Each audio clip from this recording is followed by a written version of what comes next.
I'm Mark Kelly, Mr. Saltwater Tank, coming to you on behalf of SaltwaterAquarium.com.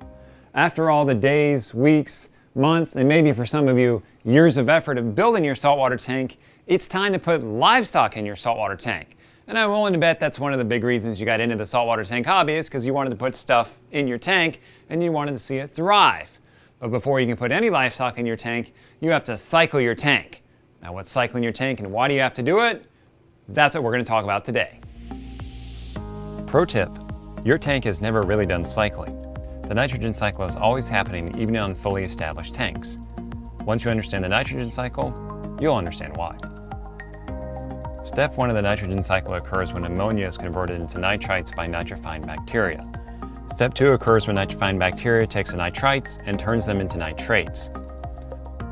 Once there is little or no ammonia, little or no nitrites, and some amount of nitrates, the initial cycling of your tank is complete. So why did I say your tank has never done cycling? Because your fish are always producing waste, which breaks down into ammonia. Therefore, there is a constant source of ammonia that needs to be handled by the nitrifying bacteria in your tank. That means the nitrogen cycle is always happening, even on established tanks. Now that you know what cycling is and you understand the nitrogen cycle, there's 3 important things you need to consider. First, fish or fishless cycle. Fishless cycling is commonly done with dry rock, as dry rock has no nitrifying bacteria on it.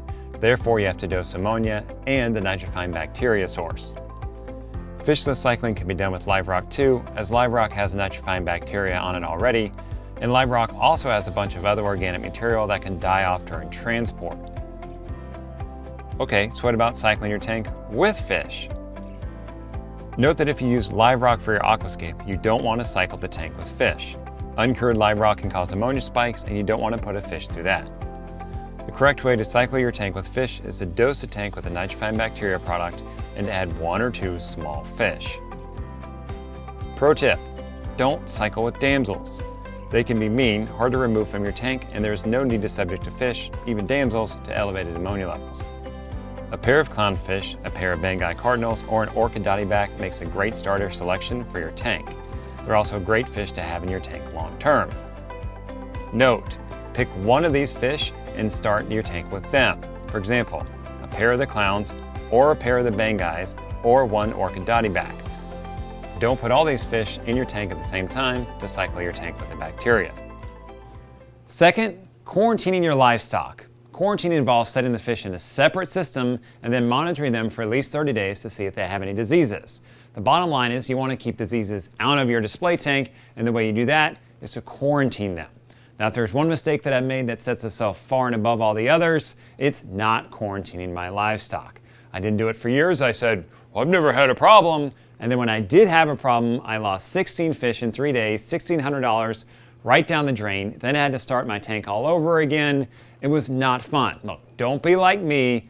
Quarantine all your livestock.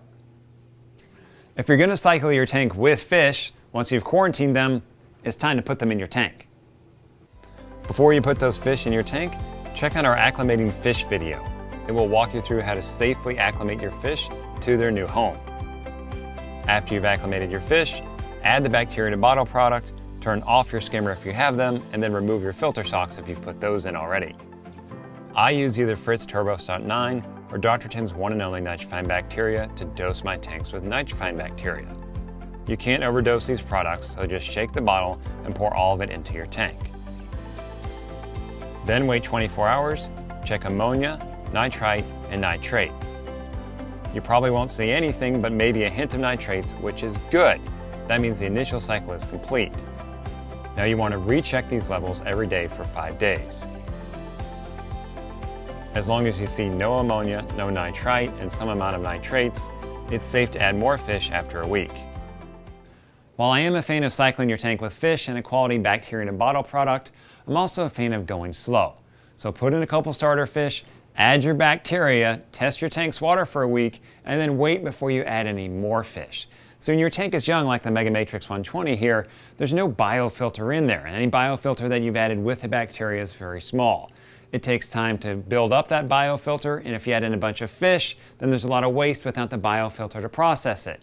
That means you can have ammonia spikes, nutrient problems, very likely dead fish, and a bunch of headaches for you. You don't want that in a saltwater tank, especially when your tank is new.